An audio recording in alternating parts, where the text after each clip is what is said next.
Calme, blanc, c'est le film avec lequel les gens de ma génération ont découvert Phillip Noyce, même si Newsfront était sorti en France quelques années plus tôt. Et ça avait été un choc à l'époque, je m'en souviens très très bien, c'est parce que c'est un film qui est à la fois un suspense absolument haletant et très effrayant, il y a des moments très effrayants, et en même temps c'est un défi technique.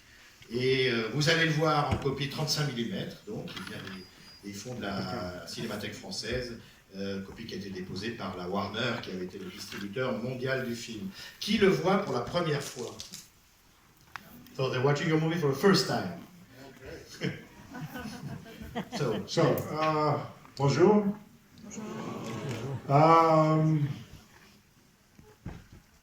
I was visiting a friend in Los Angeles, Tony Bill, who had been a major producer.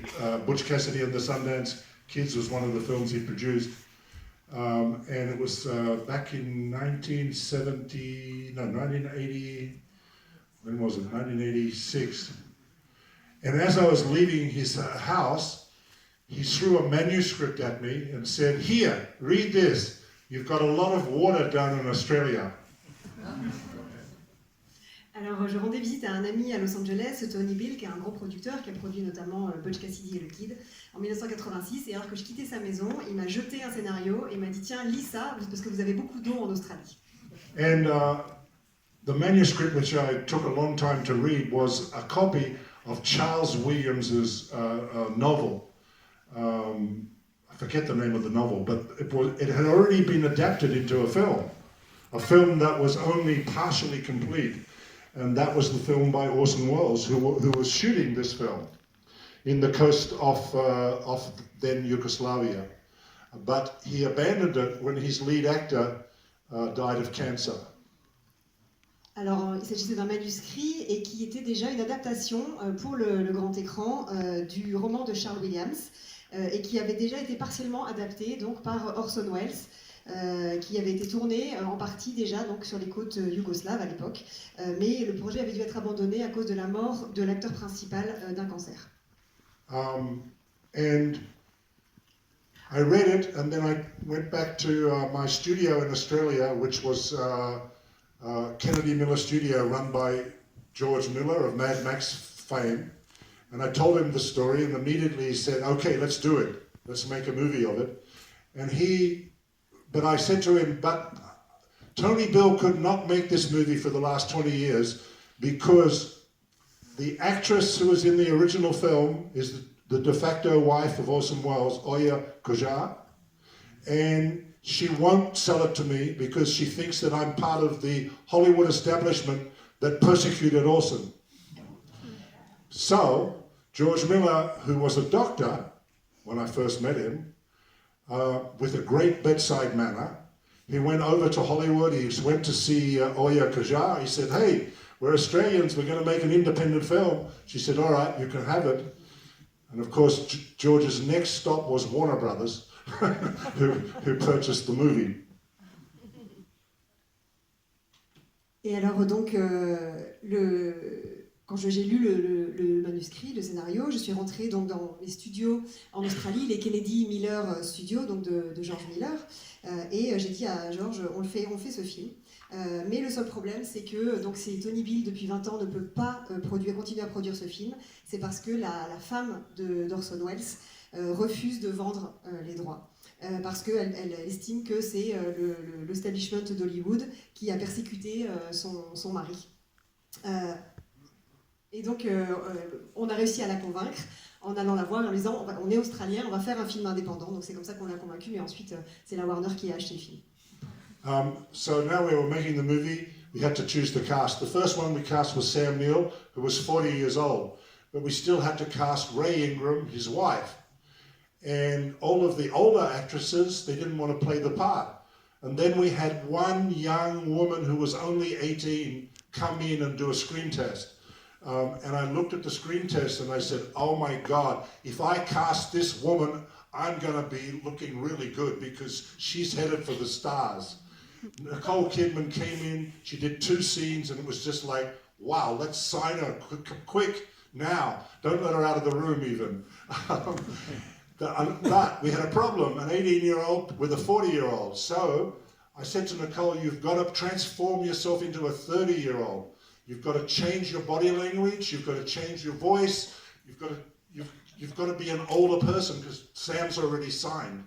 So then we had two. Now we needed Huey Warrener, and I came to America. I saw every young actor then and who've become great stars of Hollywood since.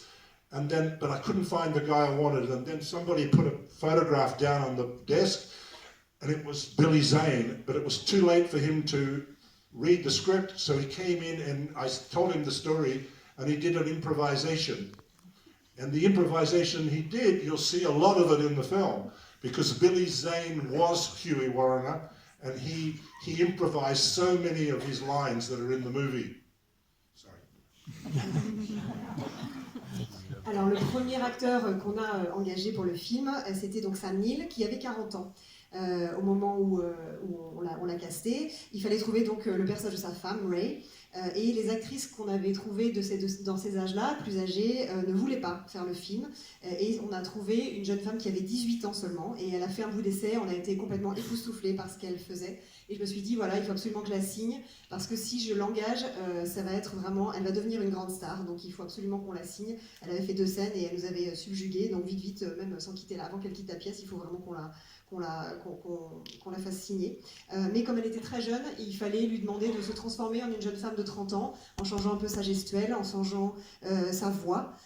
Et donc ensuite, on a casté donc le personnage de Huey Warrener, qu'on a cherché longtemps aux États-Unis. On a cherché énormément d'acteurs, dont certains même, on a fait passer des essais à certains acteurs, dont certains sont devenus des stars entre-temps.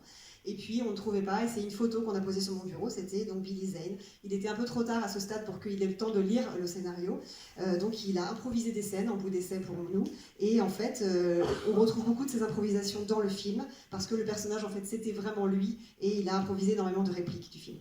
The other things to keep in mind as you're watching is that the cinematography is by Dean Semler, who shot Mad Max 2 and 3. And won the Academy Award for Dances with Wolves.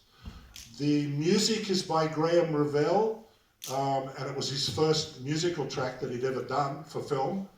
He was a psychiatric nurse when we found him, ready to make music. And who else is of note that you should note? I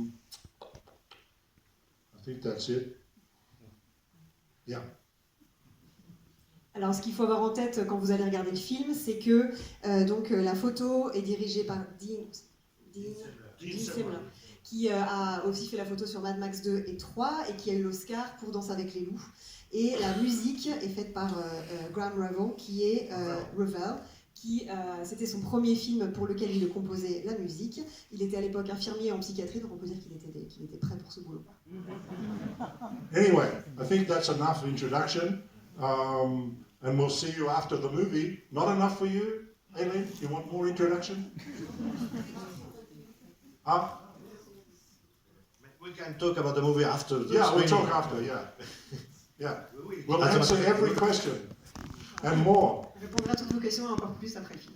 Merci. I'm going to sit down here and watch it also. And it's 35mm, original print. Not in digital. It's an optical track. It's not surround, but it's sort of surround. It's early stereo. C'est un For son, cinéma. pas surround, mais de stéréo déjà dans les premières étapes du son surround du cinéma. Yeah. Okay. Merci. Thank you.